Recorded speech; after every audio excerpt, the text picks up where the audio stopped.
you can't, that's why, Chillhouse is who we are. Like, we have amazing nail artists that can do this well.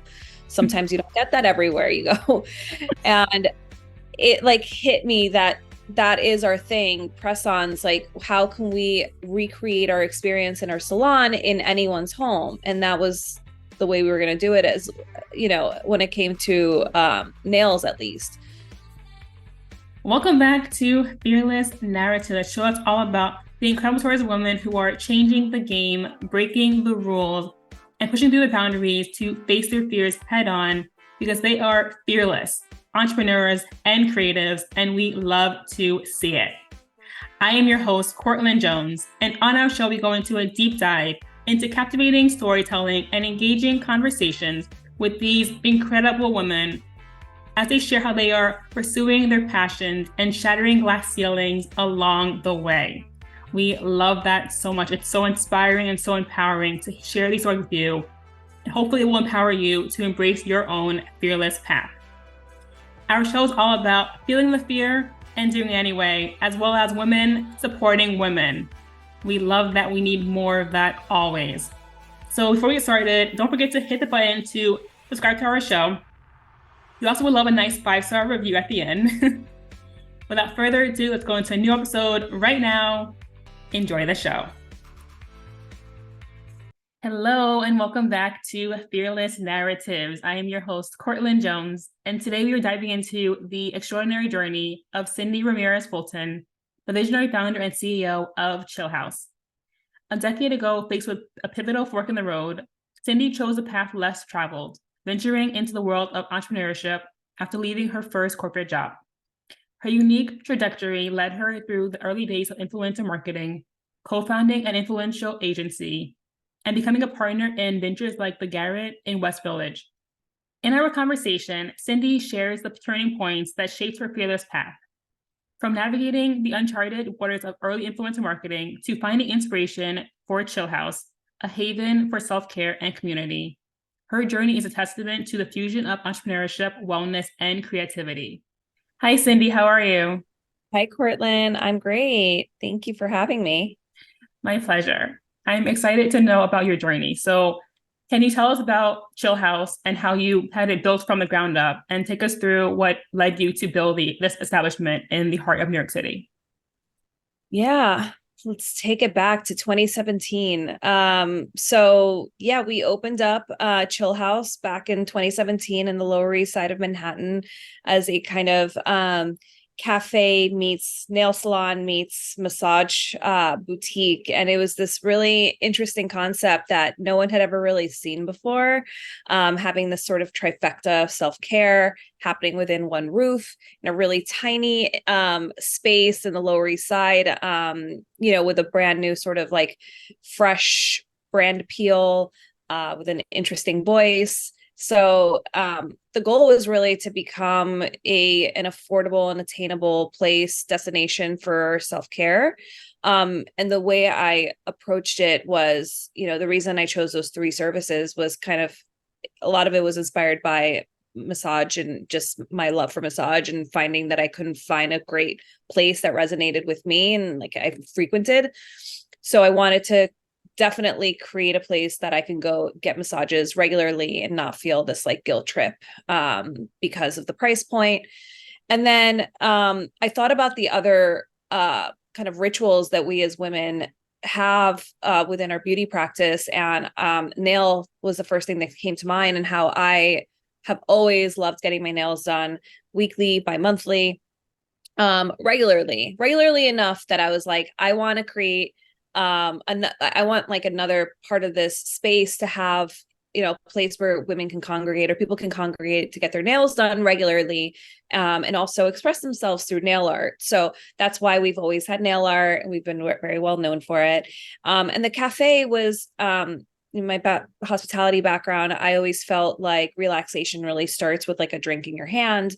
And I felt like every salon and spa out there didn't have that layer of hospitality, that came with food and bev. And so therefore we sought out to create a wellness cafe that was like the entry point of Chillhouse.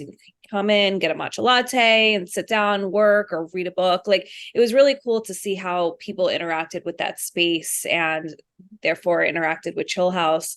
And yeah, since then we've sort of we've pivoted a bit, or not even pivoted, I'd say we've just expanded what we offer and what we're about. During COVID, a lot happened, obviously. We ended up kind of growing up into a larger space. And that's now our Soho location where we do more services. We added facial, we have infrared heat, we have pedicures, and we also have a bigger spa and cafe and retail area. But during that time, we had to let go of the LES location because COVID couldn't withstand two spaces. And then we also, we're kind of thrusted into this world of CPG and created these press-ons that have now sort of taken off. So we really now are an omni-channel brand that has multiple touch points, I'd say. Our biggest ones being our flagship and our chill tips and products, of course. But yeah, our goal is really to be a fun, attainable, and accessible self-care brand for all. And, we do that through many, many ways. I love that. I love Chillhouse. I've been there, I think, every single week. And I think all of 2019, I was going there every single week because I injured my shoulder doing boxing and I needed a massage. And I couldn't find a place, as you mentioned, where like I felt like it felt like the space for me. And also the price point was not great anywhere else, but Chillhouse was my go-to. And it really helped me with a lot of my swelling in my shoulder because it was really bad. And I loved going there every single week until COVID ruined everything, but fell apart. Yeah. Well, that warms my heart. I'm so glad. Yeah, it was created exactly for people like you and those moments, especially like, yeah, we have a lot of people that have gotten injured that have found their massage therapist that's really healed them. So we have like incredible healers in the space. And to me, it's always really important to uplift our pros and highlight them because they really are the heart of what we do. Definitely. So I'm also curious to know more about your life prior to building Chillhouse. Like, who were you before you became an entrepreneur? Ooh, okay. So who was I? I guess, my whole life I've been a New Yorker. I grew up, my mom's Colombian. She migrated here, right before she had me. So she was an entrepreneur and I was just kind of thrown into this world of small business and watching her navigate, owning and growing her own small business and within like the Latin community. So that was me, like early childhood living in Queens. And I think like in my teens, I eventually became an actor and model. And I started coming to Manhattan a lot more. And so much so that eventually I was like, Mom, I want to move to Manhattan. And so we moved here, or we moved there. I'm not there right now. When I was 17 years old. And so I've had like kind of like three different, I'd say big chapters of my life. And the first one being my childhood, the next one being sort of like my like late teens, 20s, where I was like a very confused young adult. I didn't know what I wanted to be. I worked in hospitality by default because I really enjoyed going out, if I'm being honest. Like, I enjoyed going to clubs. I enjoyed going to restaurants. And then I was like, I have to sustain this lifestyle somehow. And so I ended up working in it. And I really loved it, but I didn't know what I wanted to do in it long term. And simultaneously, I went to college for fashion marketing. I ended up dropping out twice because I was just like couldn't keep up with the rigorous schedule of both like working, in hospitality till like sometimes jobs required me to be there till 5 a.m. and then school at like 8 a.m. It just wasn't sustainable long term. And I ultimately chose working over education and found myself in my 20s not really knowing what direction to take my life in, just given like all the decisions I'd made, dropped out, didn't have a good resume as a result, and kind of like ended up working in this world that felt like I would reach a burnout point, by my mid 20s. So I had a really hard time figuring out what my career move was going to be. So around when I was like 25 or 26, I was like, I think I just have to intern again, start from scratch. Like I didn't know how else to re-enter the workforce. So I found an internship, and the founder of that company took a real chance on me. You know, she saw something in me, and she gave me the job. And eventually, it was like me, her, and like one other person. It was a super tiny startup. And eventually she, hired me full time and told me I could choose sort of like what my title would be. So I ended up choosing what I wanted to do based on that job, and sort of ended up giving myself a title that allowed me to be both like a brander and a business person. So I literally gave myself the position brand and business development manager, I believe. Nice. Like creating proposals and helping, actually bring in revenue to the business and close clients, while simultaneously also helping her build the brand. So really it was a crash course in entrepreneurship, right? Ultimately. And the company was a consultancy working with fashion and tech startups. So I learned a lot about entrepreneurship. I learned a lot about technology, which was really interesting. It was at the height of like Web 2.0. So like, when we had the big like boom of like, the Rent the Runways, the Birchboxes, all of those startups sort of were at, they were like the unicorn brands at the time. And there was a lot of excitement around that. That was sort of my first real career job, like real, like big girl 9 to 5. And then it wasn't until, a couple of years in where I was like, I don't know where to go from here. I ended up being let go of the company. She was kind of starting to dissolve it. And I remember I went to one interview that went well at Coach, and they offered me the position. I ended up turning it down. And then I was like, all right, I'll go on another interview. I don't know where like I belong from here, but let me go check out this like tech agency, see if I like it. And at the time, it's like technology was like the hot industry to be in. So I'm like, all right, let me see if I like will keep this going. And I left the interview like feeling so belittled by the hiring manager, and he was like the co-founder of the agency, that I was like, I can't do this. I can't work for anyone else. Like, this is just not for me. I refuse to be spoken to in a certain way. And ultimately I turned to my boyfriend at the time, now husband. I was like, I need you to help me. I want to start my own business. What can we do together? So that was my first sort of thrust into entrepreneurship.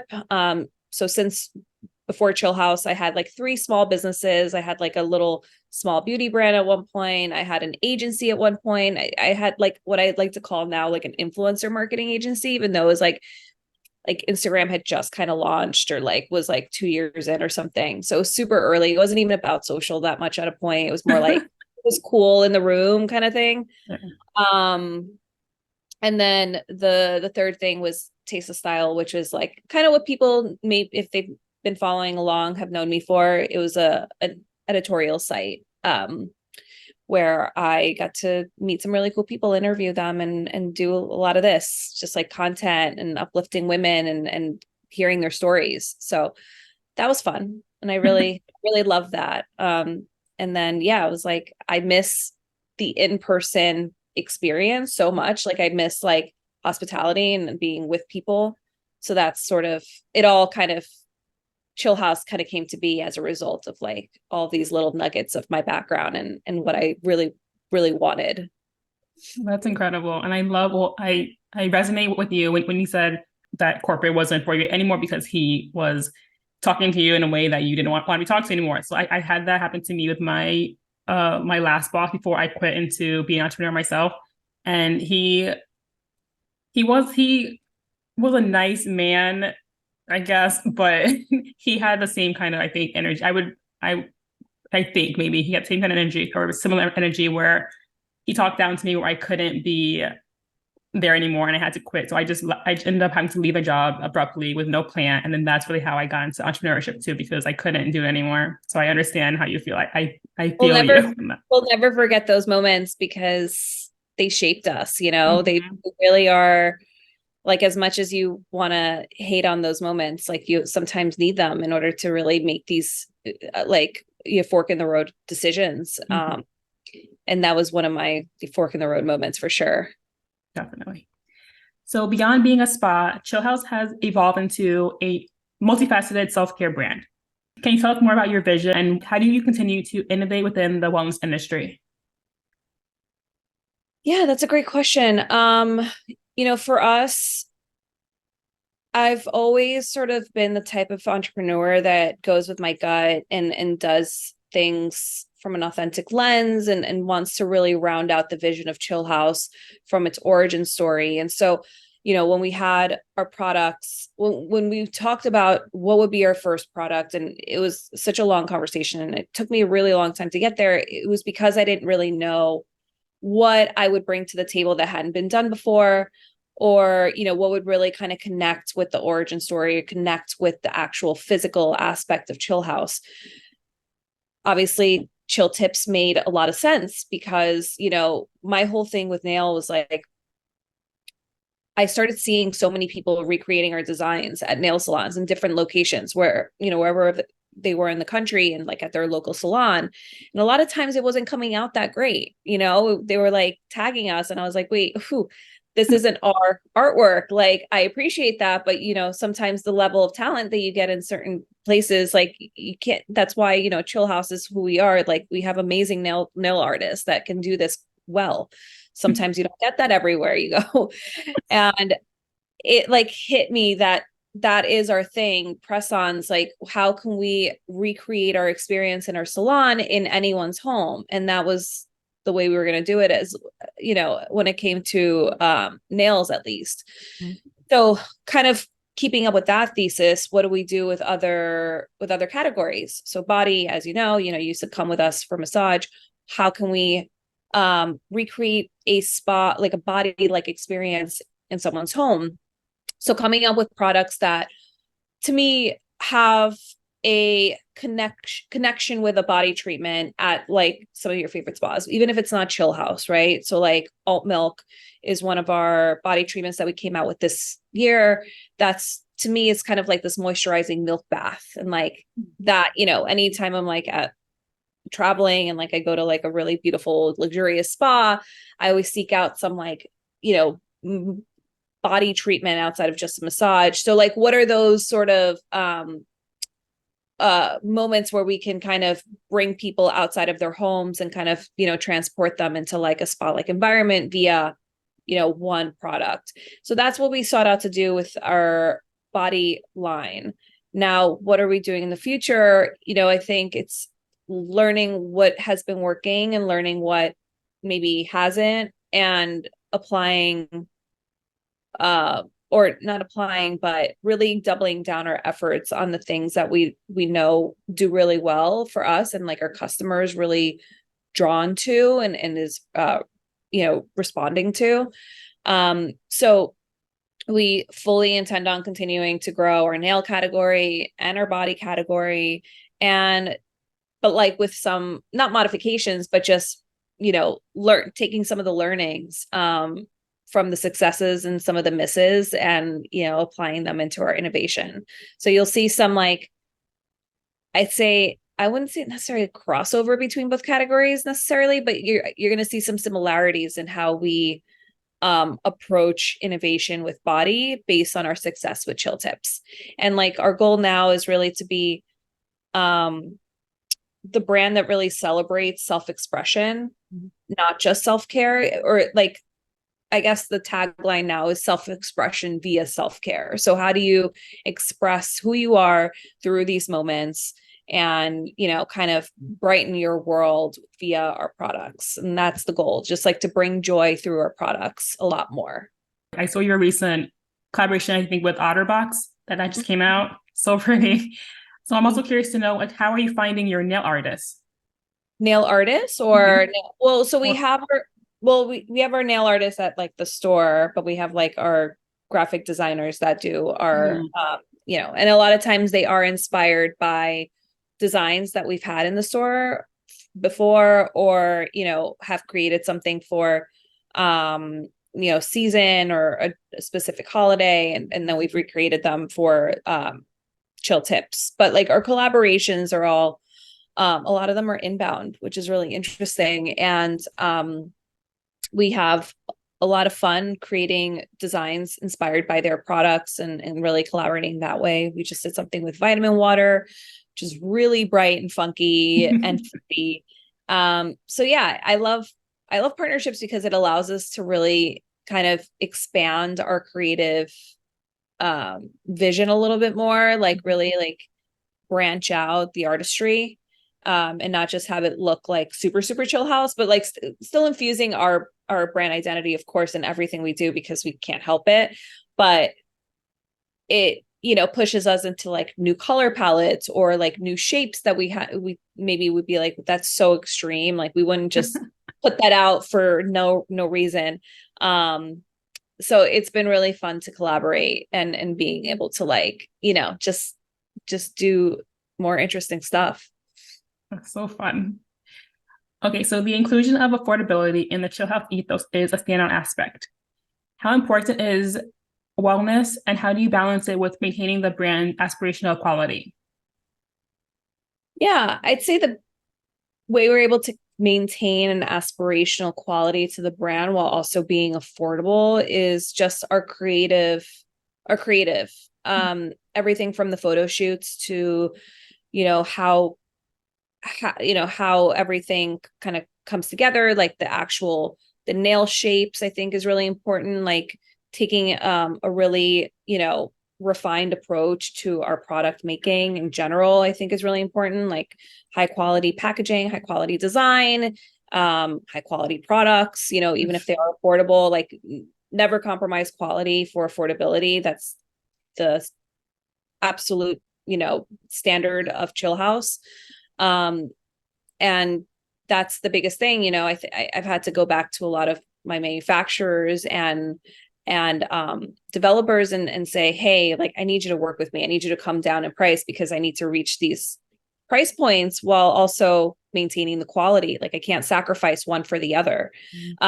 So it's really important for me to maintain both at all costs. And it's really just a matter of pushing everyone to be a little bit more creative, a little bit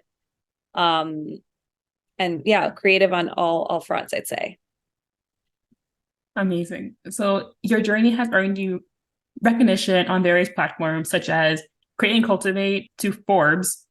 What are some core principles or lessons you've carried throughout your entrepreneurial path that you'd like to share with aspiring business owners? Core principles. Yeah. Okay. So I mean, there's so many. I think the biggest one is letting go of ego has been something that I've had to do year over year over year. I think the first couple of years, like everything felt super exciting and new, while also I was being humbled left and right at the fact that like I could there were months that we like barely could make payroll, and it was just really, really tough, But there's always someone that's going to try to outdo you and outpace you. And you just have to let go of the comparison game and just have trust in the divine, what's the word? Oh my God, divine timing. Yeah, all of that, right? Just knowing that everything that's supposed to be for you will be for you. As long as you do things authentically and without ego. And so I've had to really like surrender to just knowing that everything's going to be okay, and doing my best to, of course, work through any sort of challenges. But I'd say the biggest thing is like not letting, like, comparison is the thief of joy, right? Not letting everything that's around you really bring you down and second guess your intuition and second guess your own sort of process and journey, has been the biggest thing for me. And also, like, yeah, just being kind to everyone, that you come in contact with is super, super important. Like, it's funny. I feel like I talk about this sometimes, just how funny the world works. Like, I think back in the day, people used to think of interns as this like bullshit job. Like, you just hire interns just to, like, do the busy work and like the stuff that you didn't want to do as a founder or whatever big companies, whatever that was. But now it's like, or now most always for me, it's always been, interns, even though that was kind of what I grew up thinking that they were to people. To me, it was the opposite. They were like, people that were really helping me do things in the business that they maybe didn't know how to do, what to do. And like, eventually I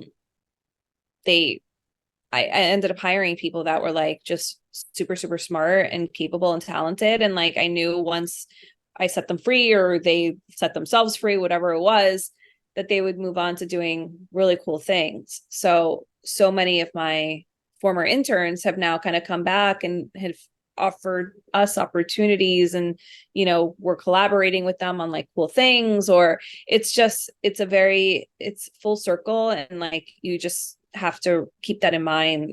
Everyone that you come in contact with could be an opportunity for something in the future, or even if it's not that, it's important to keep that in mind always. It's to be kind.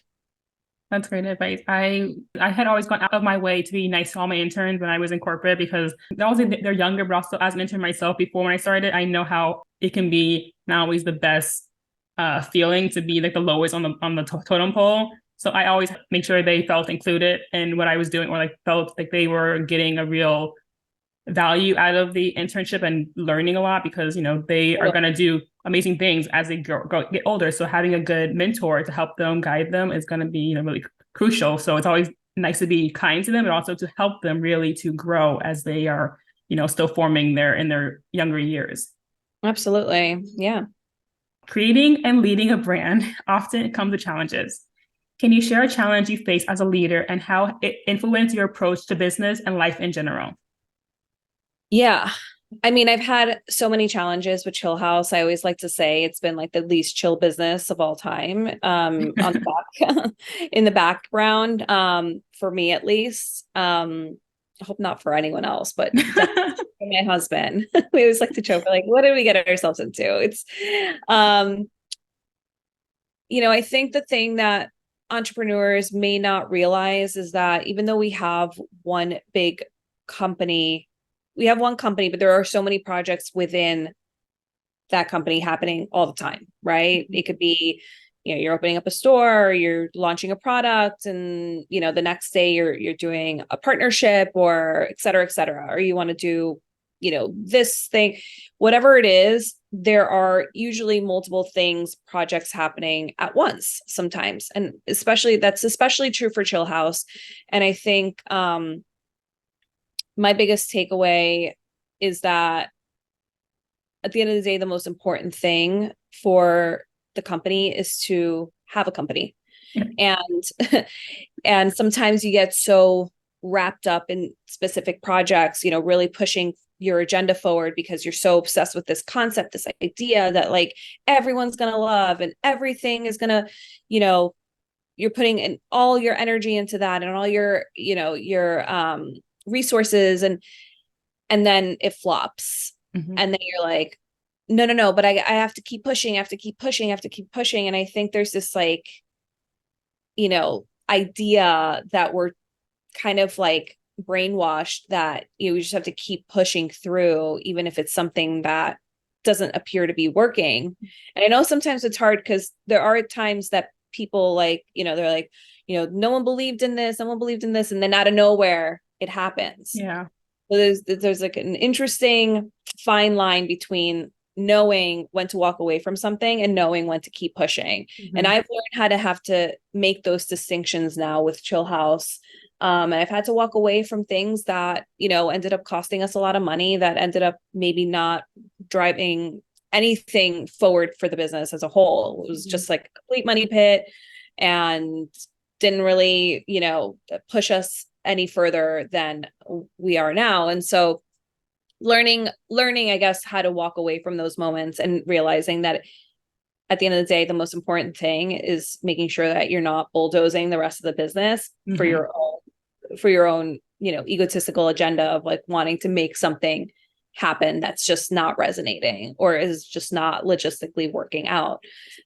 So that's been my biggest lesson. And just, again, kind of finding the moments of success and putting in our energy there and being okay with it, even if, for some reason it doesn't look like what you expected it to look like.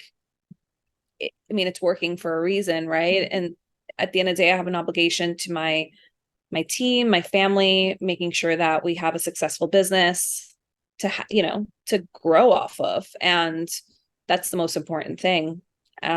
So yeah, that's kind of what I think. Learning from my challenges has been now realizing that that's the way it has to be.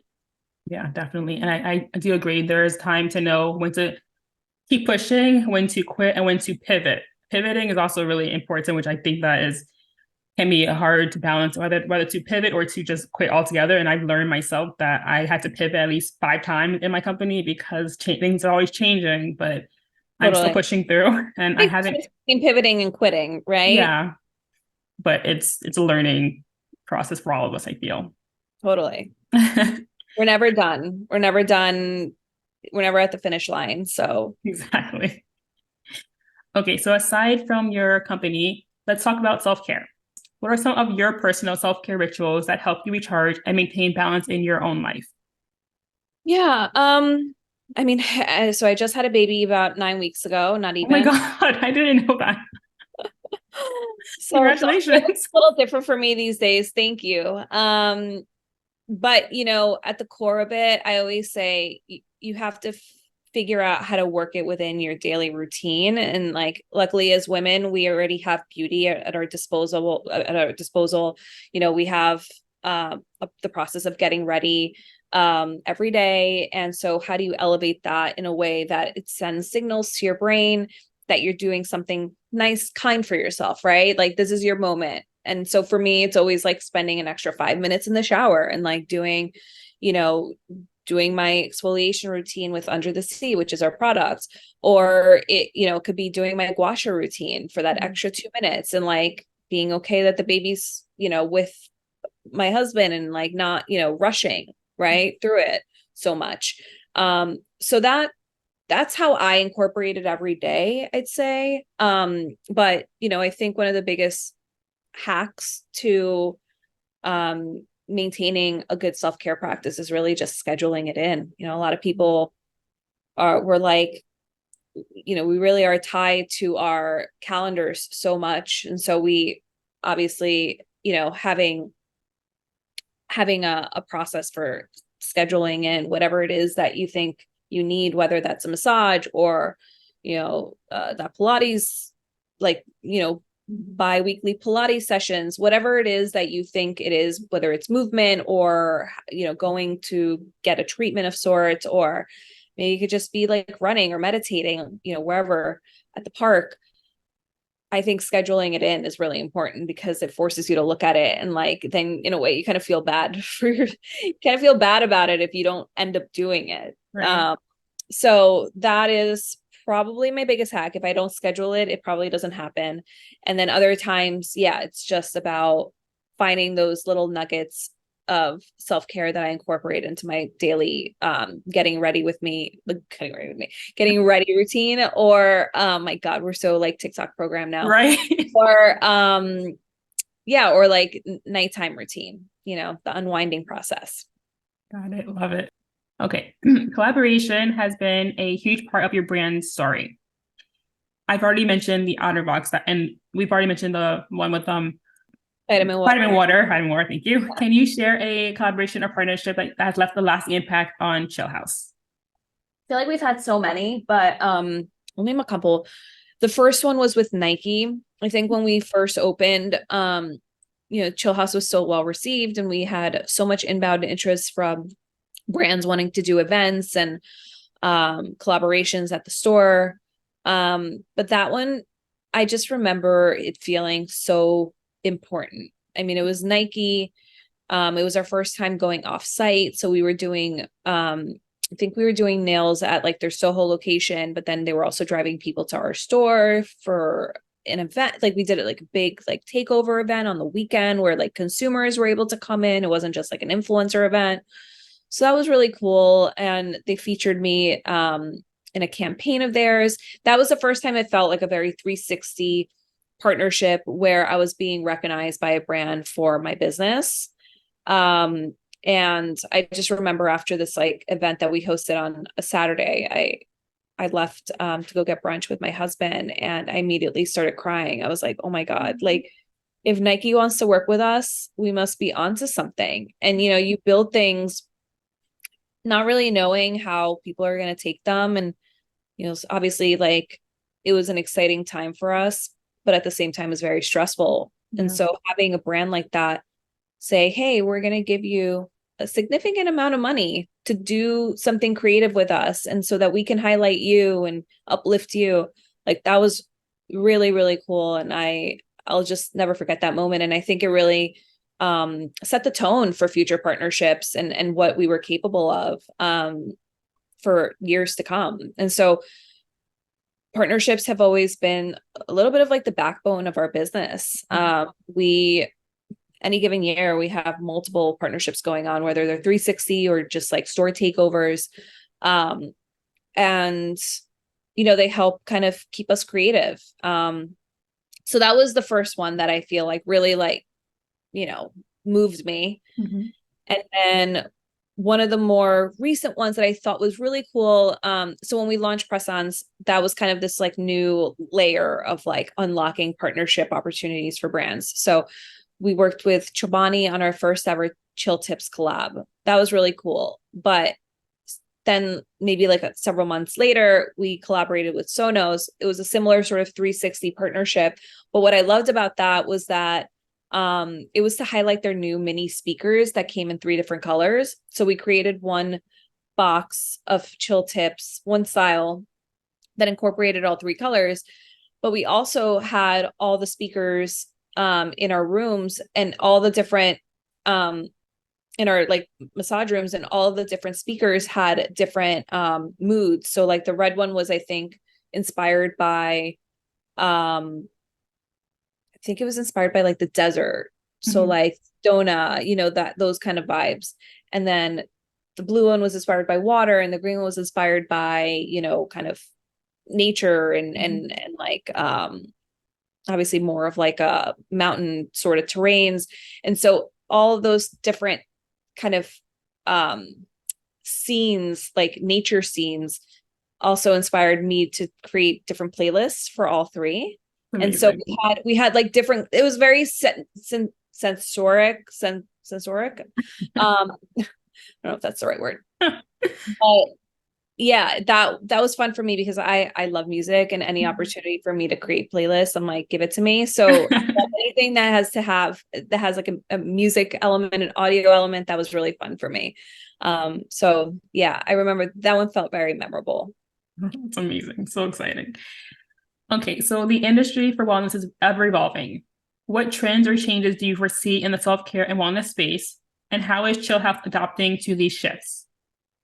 Yeah, I think continued accessibility, right? Just people having more access to the products they want, having more access to services, and whether that's people being able to go to your home quicker. Like, I mean, I'll be the first person to say, but I love like a good spa experience, but I also love someone to come to my house. If I like during my pregnancy, I was getting massages once a week in my apartment because I didn't want to go anywhere. I was so big. I like couldn't move. I was in a lot of pain. And also in Miami, I don't even know where to go.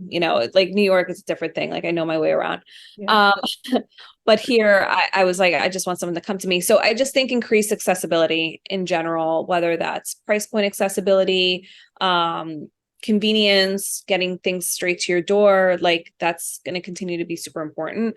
And this is interesting that you asked this, like, because we've been talking a lot about this. My husband and I, he's like, do you subscribe to Seed? Because he realized that I started taking Seed again. And it's the probiotic. I don't know if you're familiar with it, but it's like a DTC probiotic supplement that I used to subscribe to, and I've canceled. Same with like Ritual. I used to be a subscriber. I've canceled, like, because I always end up having a backlog of product that I didn't get through in time. So I'm like, no, I think I just bought it once. He's like, what? They like, now sell it at as like a one-off. I'm like, I think so. And so we looked into Ritual, same thing. I think Ritual is now maybe in Target or Walmart. I don't really know, but like Ritual has now started going into like Amazon and not being subscription. So I think it's interesting that I think people just need access and don't want to be super confined to subscriptions until they really know, right? Like maybe 6 months in, they'll be like, okay, I'm committed. But it's not where we once used to be in the DTC world where, everybody that was starting these brands, they were like, it's a subscription model. That's the way it is. You have to do it, like blah, blah, blah, blah. And then it was for the benefit of their business, not really the benefit of the customer. And I think people have realized that.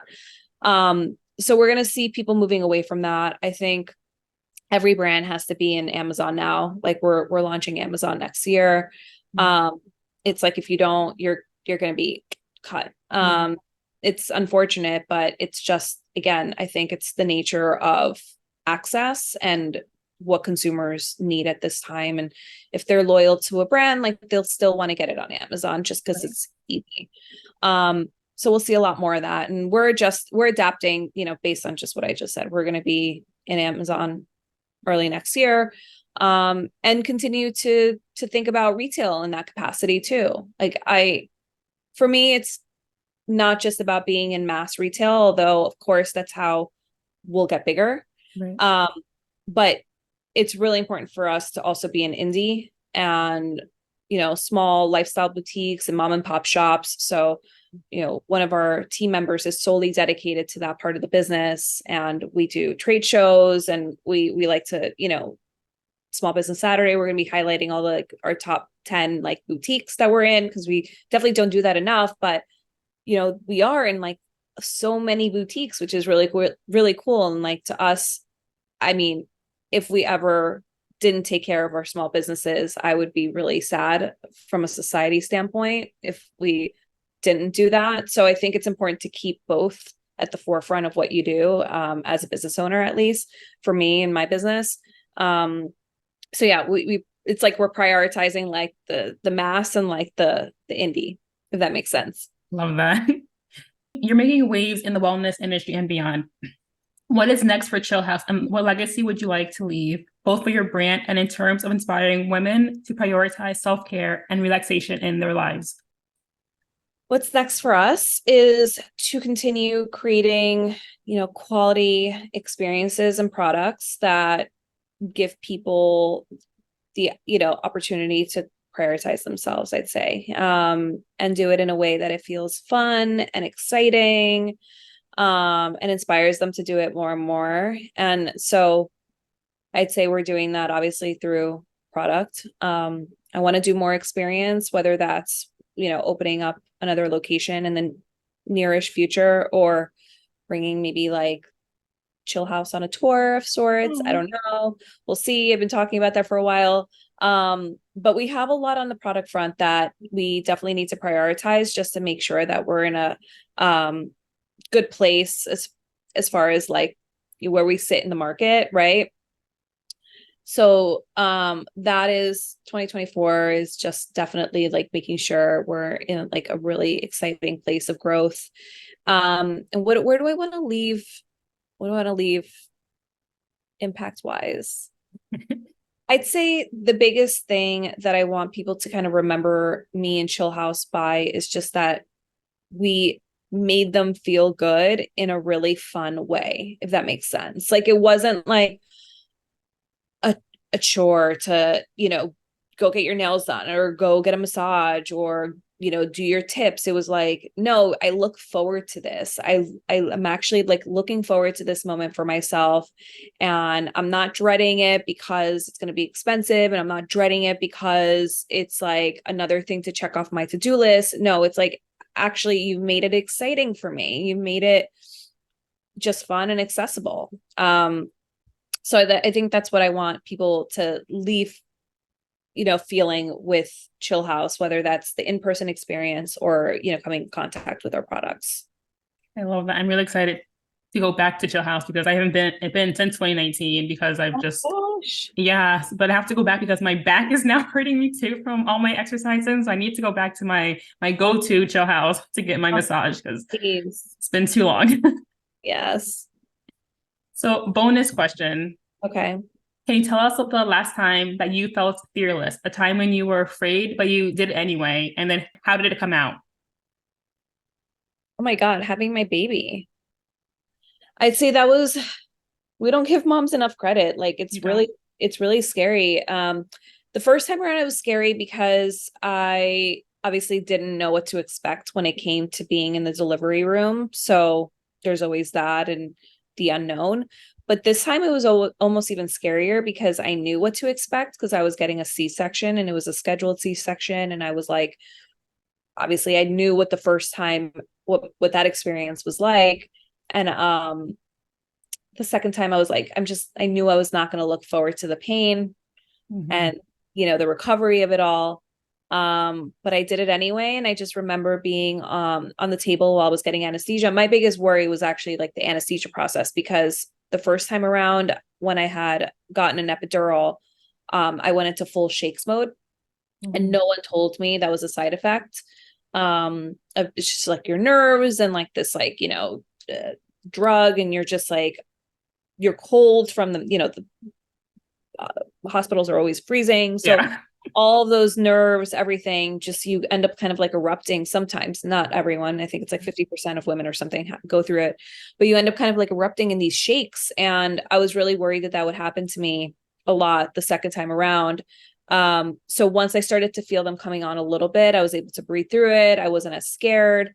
So I'm really proud of myself for being fearless in that moment and knowing that, I was getting like a really, really tough surgery and I was going to be okay with it and just kind of power through it. But it was rough. It was definitely rough. But I made it to the other side and I'm good now. I'm so proud of you. And I'm happy you're okay.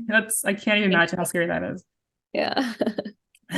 Okay. And if you could share one piece of advice or inspirational message to our audience, what is it, considering both your journey as an entrepreneur and your commitment to self-care? I'd say maybe like just know your limits. I think we get fed all this nonsense like hustle culture and like burnout culture, like, work until you're exhausted. And like, I don't know. I think there is a softer approach to achieving your dreams and achieving your goals. And if you kind of listen to your body and understand yourself, I think you'd get there a lot faster than if you go the burnout approach.